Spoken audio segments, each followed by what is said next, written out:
इंदौर में चल रही मोहन कैबिनेट की बैठक संपन्न हो गई है और इस बैठक को लेकर जो फैसले लिए गए हैं उसकी जानकारी दे रहे हैं मंत्री कैलाश विजयवर्गीय। सीधी तस्वीर आपको दिखा रहे हैं। मंत्री कैलाश विजयवर्गीय क्या कुछ बता रहे हैं फैसलों को लेकर, आइए सुनते हैं। अपने आप को गौरवान्वित महसूस कर रहे हैं कि अहिल्या माता ने जहां तक का शासन था उनका, वहां के सब लोग माननीय मुख्यमंत्री जी को धन्यवाद दे रहे हैं कि उन्होंने आज कैबिनेट करके इस स्थान को महत्व दिया है। और मैं भी यहाँ का जनप्रतिनिधि हूँ, इसलिए माननीय मुख्यमंत्री जी को धन्यवाद देता हूँ। आप सभी जानते हैं कि हमारे देश के यशस्वी प्रधानमंत्री जी ने 4 मजबूत स्तंभों की बात की है: युवा, महिला, किसान। इसमें से महिला सशक्तिकरण ये हमारा एक बहुत महत्वपूर्ण विषय, और ये पूरा की पूरा माँ साहब को समर्पित है, अहिल्या माता जी को समर्पित है। और उनके ही सम्मान में 31 मई को देश के यशस्वी प्रधानमंत्री नरेंद्र मोदी जी भोपाल पधार रहे हैं और 2 लाख महिलाओं के सम्मेलन को संबोधित करेंगे। महिला सशक्तिकरण के लिए जो कार्यक्रम केंद्र सरकार और प्रदेश सरकार के द्वारा किए जा रहे हैं, जिस प्रकार महिला कामगारों के लिए औद्योगिक क्षेत्र में उनके आवास की व्यवस्था केंद्र सरकार और राज्य सरकार के सहयोग से सभी औद्योगिक क्षेत्रों में महिला कर्मचारियों के लिए आवास बनाने का निर्णय आज कैबिनेट ने भी लिया है। और माननीय प्रधानमंत्री जी इस विषय में विशेष रुचि ले रहे हैं, इसलिए केंद्र सरकार से भी हमें सहयोग प्राप्त हो रहा है। वहीं माननीय प्रधानमंत्री जी भोपाल और इंदौर की भोपाल से ही मेट्रो ट्रेन का भी लोकार्पण करेंगे, इंदौर और भोपाल, और साथ ही दतिया एयरपोर्ट और सतना का एयरपोर्ट, उन दोनों का भी वहीं से लोकार्पण करेंगे। माता जी के जो 300 जयंती पर 20 मई से 31 मई तक काफी कार्यक्रम है। कल पता नहीं आप लोगों ने नाटक देखा कि नहीं देखा, अद्भुत नाटक था। मतलब प्रहलाद भाई और हम जरा कठोर माने जाते हैं, हमारे आंख में आंसू बहुत कम आते हैं, हमारे कारण बहुत सारे लोगों को आ जाते हैं, पर कल वहाँ हमें भी आंसू पोंछना पड़ा। इतना जबरदस्त नाटक था। माननीय मुख्यमंत्री जी ने वहीं पर निर्णय लिया कि प्रदेश के जहाँ जहाँ जो शहर मांगेगा वहाँ पर ये नाटक हम कराएंगे, और उसके प्रोग्राम भी बन गए हैं। कालिदास संस्कृति अकादमी उज्जैन में भी होगा, महिदपुर में देवी अहिल्या केंद्रित महिला कवि सम्मेलन होगा, ग्वालियर, भोपाल, बैतूल में यही महानाट्य प्रस्तुत किया जाएगा, इंदौर में एकल कविता पाठ व सांस्कृतिक गतिविधियां लगातार चलेगी, देवी अहिल्या केंद्रित महानाट्य शिव योगिनी अहिल्या ये भी अब एक बार फिर से लता मंगेशकर ऑडिटोरियम में होगा। राजबाड़ा परिसर में माता जी के लिए एक समर्पित महिला सशक्तिकरण के लिए भी कार्यक्रम होगा। राहवीर योजना, जब कभी भी एक्सीडेंट हो जाता तो साधारणतः लोग देख के और आगे बढ़ जाते हैं।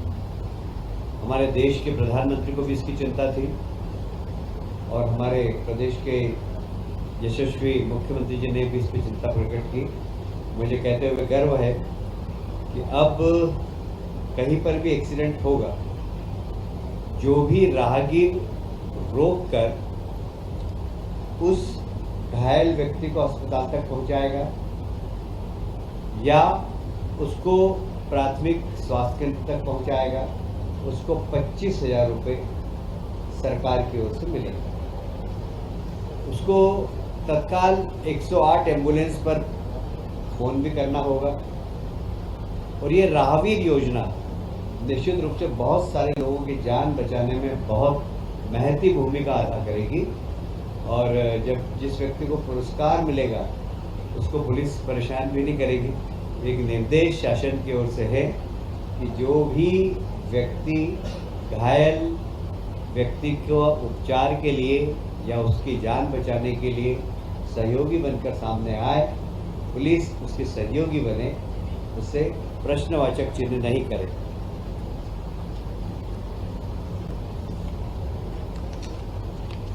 आप सभी जानते हैं कि हमारी सरकार किसानों को उनकी आय दुगनी हो, और इसलिए आपने देखा होगा कि एमएसपी हम लगातार बढ़ा रहे हैं। जहाँ एमएसपी बढ़ा रहे हैं वहाँ पर हम किसान के उत्पादन को खरीद भी रहे हैं। और इसलिए इस बार हमारी सरकार ने एमएसपी तो 2400 और 2500 रुपये निर्धारित की गई थी। हमारी सरकार ने 75 रुपये प्रति क्विंटल बोनस देकर 2600 रुपये प्रति क्विंटल में खरीदा। और इस बार रिकॉर्ड खरीदी हुई है, जो पिछले वर्ष की तुलना में लगभग 30 मीट्रिक टन अधिक, लगभग 62% अधिक है। 30 लाख मीट्रिक टन अधिक है, जो 62% पिछले बार की तुलना में अधिक है। मुझे ये कहते हुए बहुत प्रसन्नता है कि लगभग 20,000 से 20,000 करोड़ रुपया किसानों को बांटा गया। उनका पूरा उत्पादन खरीदा गया। 9 लाख किसानों से टोटल खरीदा गया है। और माननीय मुख्यमंत्री जी ने, विभाग के अधिकारी और माननीय मंत्री जी को भी धन्यवाद दिया है, और पूरे मंत्रिमंडल ने मुख्यमंत्री जी को इस अच्छे कार्य के लिए बधाई भी दी है।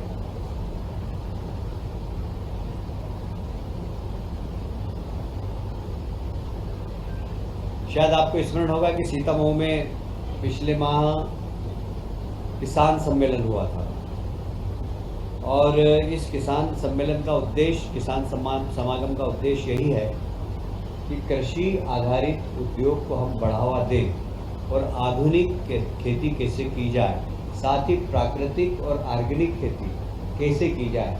वहाँ न सिर्फ प्रशिक्षण दिया जा रहा है, इसका मार्केट भी डेवलप हो। इसके लिए किसान समागम पिछले समय बहुत ही सफलतापूर्वक सीतामऊ में संपन्न हुआ है। दूसरा हमारा इसी प्रकार का किसान समागम नरसिंहपुर में 26 से 28 मई के बीच में होगा, जहाँ कृषि आधारित उद्योग पर चर्चा होगी। उसी प्रकार क्रॉप पैटर्न बदलने का मार्गदर्शन देंगे उन्हें। किसान उन्नत हो, किसान की आय डबल हो और ऑर्गेनिक और प्राकृतिक खेती की तरफ किसान जाए, इस दिशा में उनको प्रशिक्षण देने का काम इसमें होता है। और साथ ही वैल्यू एडिशन कैसे हो सकता है, गांव के अंदर ही छोटे उद्योग, बड़े उद्योग, किसान सिर्फ उत्पादन नहीं करे, रोजगार देने वाला व्यक्ति भी बने, इसके लिए भी वहाँ पर प्रशिक्षण देने का काम हम लोग करने वाले हैं।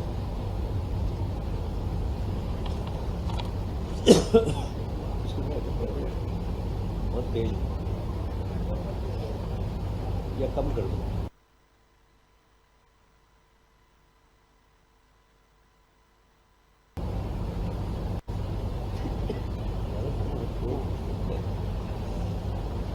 मित्रों, आप सभी जानते हैं कि शहरों का विकास बहुत तेजी से हो रहा है, और कई बार दो शहरों के बीच में यदि विकास करना हो तो कौन सी एजेंसी करे, ये हमेशा एक प्रश्न चिन्ह उठता है। जैसे इंदौर के लिए हमको अंतर्राष्ट्रीय एक एयरपोर्ट चाहिए। अब उस एयरपोर्ट को नगर निगम बनाए, कौन ज़मीन उसकी सिलेक्ट करे, इसके लिए बहुत ज़रूरी था कि एक ऐसी संस्था हो जो कि इस बारे में विचार करे, 2-3 शहरों के बारे में कैसे एक समेकित डेवलपमेंट और 2-3 शहर क्लब होकर विकास के बारे में सोचें। इसके लिए महानगर काउंसिल का एक, जब संविधान का 74वां संशोधन हुआ था उस वक्त संविधान में ये गाइडलाइन थी कि शहरों को एक महानगर परिषद बनाना चाहिए। तो हमने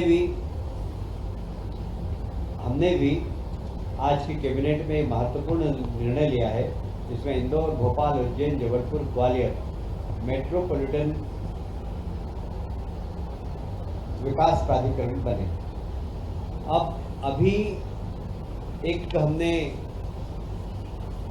नियम का एक ढांचा बनाया है, उसके बाद इसमें कैसे हमें जनप्रतिनिधि को जोड़ना, जनप्रतिनिधियों के लिए काम, जनप्रतिनिधियों के मार्गदर्शन में काम करना। यह जब प्राधिकरण बना है तो इसका काम सिर्फ 2 संस्थाओं के बीच में गैप फिलिंग का है। इससे नगर निगम का काम प्रभावित नहीं होगा, प्राधिकरण का काम प्रभावित नहीं होगा, वो अपने क्षेत्र में काम करते रहेंगे। बाकी हम एक सहयोगी संस्था बनकर काम करेंगे और इसके चूंकि मुख्यमंत्री इसके चेयरमैन होंगे और इसलिए ये प्राधिकरण शहरों को व्यवस्थित विकास, जो जैसे अब इंदौर के आसपास हम बात करते हैं, इंदौर, उज्जैन, धार, कुछ हिस्सा देवास का, कुछ हिस्सा हम धार का, इसे सबको मिलाकर एक मेट्रोपॉलिटन काउंसिल बना रहे हैं और उसके पूरे समुचित विकास का, ट्रांसपोर्टेशन कैसा हुआ, 25 साल बाद वहाँ आवागमन कैसा होगा, कितने व्हीकल होंगे, तो हमें उस हिसाब से अभी से सड़कों का प्लान है। यहाँ पानी की आवश्यकता कितनी होगी, तो अभी से हम पानी के सोर्सेज के बारे में हम अभी से उसके बारे में सोचेंगे।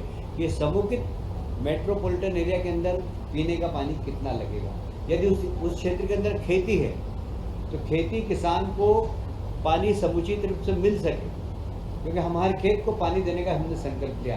तो ये सब काम मेट्रोपॉलिटन काउंसिल करेगी और इसके 3 चरणों में इसकी कमेटी है। 2 चरणों के चेयरमैन मुख्यमंत्री होंगे, 1 चरण के माध्यम तीसरी हमारी काउंसिल बनेगी, उसमें लोकल शहर के सांसद, कमिश्नर, सारे जनप्रतिनिधि होंगे। इसमें जनप्रतिनिधियों का मार्गदर्शन और जितने विधायक इस क्षेत्र के हैं वो सब कभी भी आकर किसी भी प्रकार का कोई सुझाव देना चाहें तो दे सकेंगे। कुल मिलाकर इसका उद्देश्य है कि 2 संस्थाओं के बीच में फिल अप द गैप, जो गैप भरने का एक काम करेगी और विकास तेज गति से इस दिशा में काम करेगी।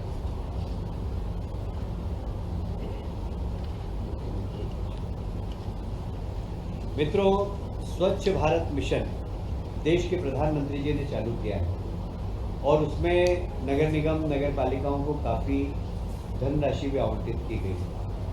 अब जो भारत सरकार का स्वच्छ भारत मिशन में है 2.0 में बहुत सारे ऐसे प्रावधान है जो नंबर 1 में नहीं थे और इसलिए उन प्रावधानों की कमी दूर करने के लिए, जैसे मैं एक उदाहरण दूँ आपको कि पहले स्वच्छ भारत मिशन के माध्यम से कचरा कलेक्शन के लिए गाड़ियाँ आ गई। अब उनकी लाइफ 3 साल है, 4 साल है, हमको नई गाड़ी खरीदना है। नई गाड़ी खरीद करने के लिए स्वच्छ भारत 2.0 में वो प्रावधान अब नहीं है और इसलिए हम अब मुख्यमंत्री शहरी स्वच्छता कार्यक्रम हम वापस चालू कर रहे हैं। पहले ये हालांकि 2012 में चालू किया था, पर इसको बाद में जब स्वच्छ भारत मिशन आया तो यह शून्य हो गया था, क्योंकि वो बहुत बड़ी राशि भारत शासन से आ रही थी। पर अब आवश्यकता है इस बात की, जैसे अब ड्रेनेज के अंदर मैनहोल में व्यक्ति नहीं घुसे, उसके लिए मशीन खरीदना है, तो नगर निगम के पास पैसा नहीं है और स्वच्छ भारत मिशन जो भारत सरकार का उसमें प्रावधान अब नहीं है, तो सेकंड पार्ट में तो हम मुख्यमंत्री स्वच्छ स्वच्छता कार्यक्रम के अंतर्गत वो मशीन उनको उपलब्ध कराएंगे। कुल मिलाकर स्वच्छ भारत मिशन लगातार तेज गति से चलता रहे और इसलिए इसको सपोर्ट के लिए ये मुख्यमंत्री शहरी स्वच्छता कार्यक्रम के अंतर्गत हमने आज कैबिनेट में निर्णय लिया है। पहले चरण में हमने 277 करोड़ का ऐसा प्रावधान किया, हालांकि ये राशि मुझे अभी कम दिख रही है, इसलिए आज मैंने कैबिनेट में कहा भी है कि मुख्यमंत्री जी ये राशि बढ़ाना पड़ेगी, क्योंकि बहुत सारे नगर निगमों में बहुत सारे सामान नहीं है, मैं जहाँ भी जाता हूँ, पर ये इसकी शुरुआत हो गई है। पैसे के तो कभी भी आ सकते हैं, 12 महीने हम लोग कैबिनेट करते रहते हैं, और पर यह एक अच्छी शुरुआत हुई है कि स्वच्छता मिशन जो केंद्र सरकार का वो तेज गति से चलता रहे। आज एक महत्वपूर्ण निर्णय और हुआ, फिर उसको वैसे कर दिया, जैसे ऊपर कर दो सब।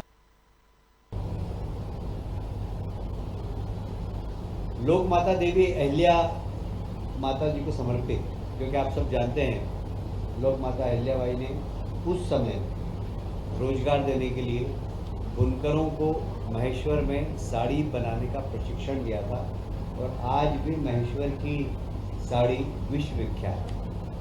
उनको ही समर्पित एक स्किल डेवलपमेंट का कार्यक्रम हमने फिर से प्रारंभ किया है। इस कार्यक्रम के अंतर्गत जरूरतमंद व्यक्ति को बैंक ब्याज से 1000 रुपये प्रति की छूट दी जाए, साथ ही तो उसको ब्याज की छूट भी देंगे। योजना में 100 करोड़ का प्रावधान है, इसमें युवा महिलाएं सभी सम्मिलित हो सकते हैं, और इस स्किल डेवलपमेंट के माध्यम से जब व्यक्ति रोजगार मूलक प्रशिक्षण प्राप्त करेगा तो खुद रोजगार देने वाला भी बन सकता है। जैसे प्रधानमंत्री हमेशा कहते हैं कि रोजगार मांगो मत, रोजगार दो। यह योजना महिला हो या पुरुष उनको रोजगार देने वाला बनाएगी। ये एक बहुत अच्छी योजना आज माननीय मुख्यमंत्री जी के नेतृत्व में कैबिनेट ने पारित की है, जिसमें हमारे बेरोजगार युवाओं को, विशेषकर महिलाओं को बहुत इसका लाभ होगा। आप सभी जानते हैं कि आदि शंकराचार्य जी ने पूरे देश में भ्रमण किया था और एक सनातन धर्म के लिए एकात्मता के लिए, हिंदू धर्म की एकात्मता के लिए उन्होंने बहुत काम किया, और विशेषकर ऐसी मान्यता है कि ओंकारेश्वर में उन्होंने साधना की थी और वहीं पर उनको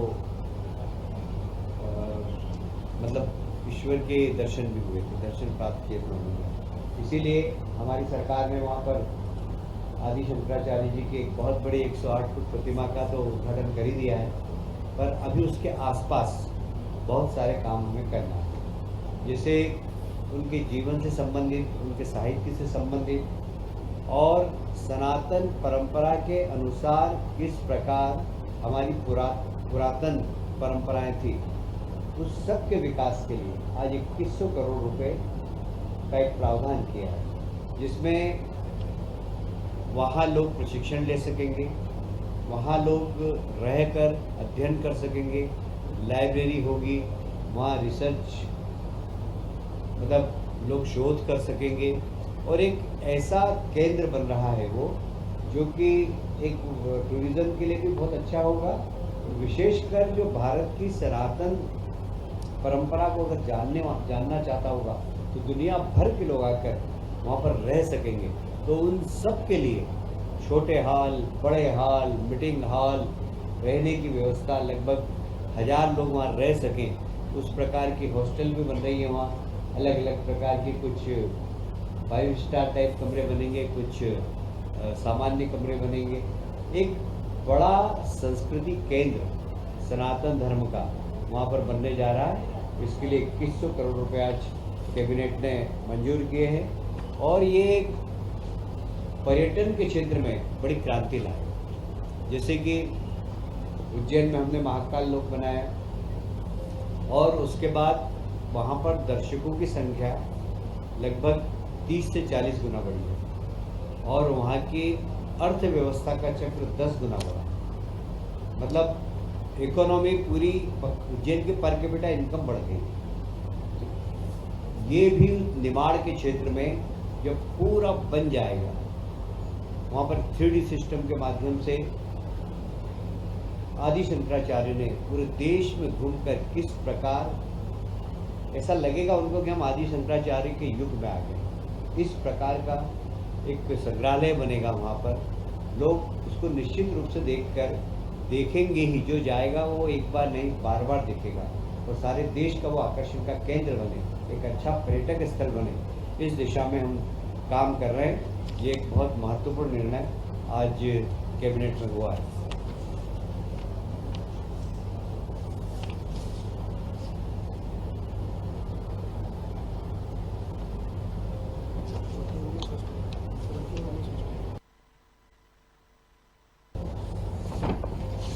जैसा कि मैंने अपने बात के प्रारंभ में ही कहा था कि वर्किंग वुमेन हॉस्टल सब इंडस्ट्रियल एरिया के अंदर हम बनाने का निर्णय लिया है।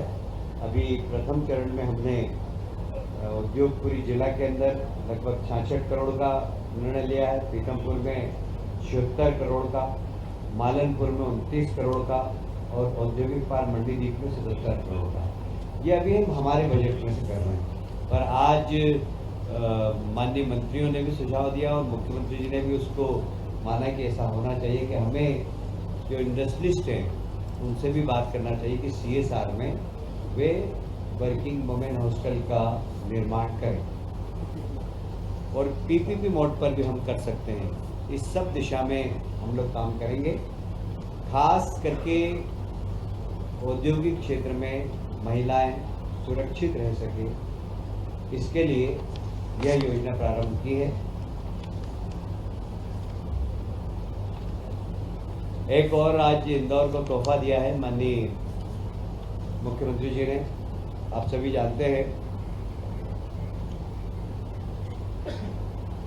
होलकर नरेश यशवंत राव जी ने MY हॉस्पिटल बनाया था और उसके बाद अभी तक उसमें बहुत बड़ा काम नहीं हुआ, छोटे मोटे जरूर एक्सपांशन हुआ है, पर इस बार वहाँ पर बहुत बड़ा काम होने वाला है। लगभग 773 करोड़ रुपया आज स्वीकृति दी। यह वर्तमान जो व्यवस्था है उससे लगभग डबल व्यवस्था हो जाएगी और सब आधुनिकतम सुविधाएं उस हॉस्पिटल के अंदर होगी। हम कोशिश करेंगे कि यह हॉस्पिटल ऐसा बने जहाँ पे हार्ट का पेशेंट हो, जहाँ लीवर ट्रांसप्लांट का काम हो, इससे बड़े बड़े काम जिसके लिए लोग दिल्ली बॉम्बे जाते हैं वो इस हॉस्पिटल में सारी सुविधा उपलब्ध कराएं। उसी प्रकार रीवा में भी लगभग 321 करोड़, जो अभ्यास जिला अस्पताल है उसके विकास के लिए 321 करोड़ रुपए आज स्वीकृत किए हैं। और यह एक इंदौर ही नहीं, इंदौर मालवा ही नहीं, निवाड़ी नहीं, पूरे सेंट्रल इंडिया के लिए जो गरीब हैं, जो मध्यम वर्गीय हैं, उनके लिए एक बहुत बड़ा तोहफा होगा, क्योंकि मेडिकल सर्विसेज आजकल बहुत महंगी होगी। और इसी समय में हालांकि हमारे देश के प्रधानमंत्री ने आयुष्मान योजना के माध्यम से गरीबों को और मिडिल क्लास के लोगों को बहुत बड़ी सुविधा दी है। साथ ही 70+ के लोगों का भी आयुष्मान कार्ड बनाया है। वह कोई भी व्यक्ति हो, उसके किसी भी परिवार का हो, उन सब का बनाने का काम किया। एक बहुत बड़ी उपलब्धि है माननीय प्रधानमंत्री जी की। पर फिर भी मिडिल क्लास के व्यक्ति के लिए मुश्किल हो जाता है जब गंभीर बीमारी से पीड़ित हो जाता है। तो यहाँ पर हम इस हॉस्पिटल के अंदर जब 773 करोड़ रुपये खर्च कर रहे हैं तो आधुनिकतम सारी चिकित्सा सुविधा यहाँ पर हो, इसके लिए हम लोग प्रयास करेंगे। आज की कैबिनेट में यही निर्णय हुए थे।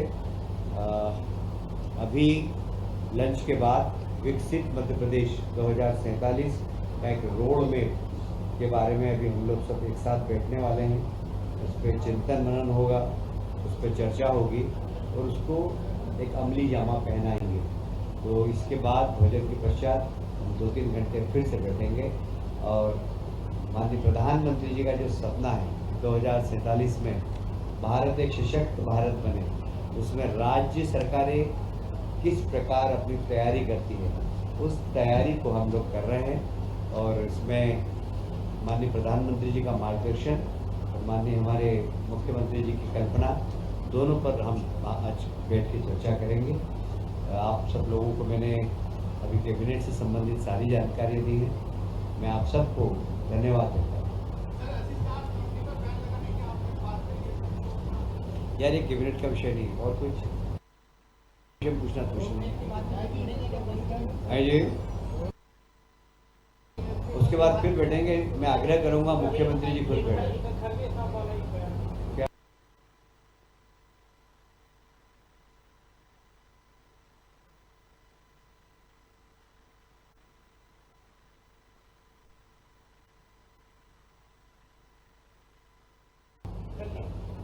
देखिए, खड़गे जी जो बयान देते हैं, अब मैं बहुत वरिष्ठ है, उनके बारे में कुछ टिप्पणी करूँ तो अच्छा नहीं, पर हमेशा एक बात का ध्यान रखना चाहिए, कोई सा भी राजनीतिक दल कि नेशन फर्स्ट। दुर्भाग्य से लोग ऐसे ऐसे विषयों पर देश के अंदर राजनीति कर रहे हैं जिस पे नहीं होना चाहिए। मुझे याद आता है अटल बिहारी वाजपेयी को। कल शरद पवार जी ने भी अपने भाषण में कहा कि जब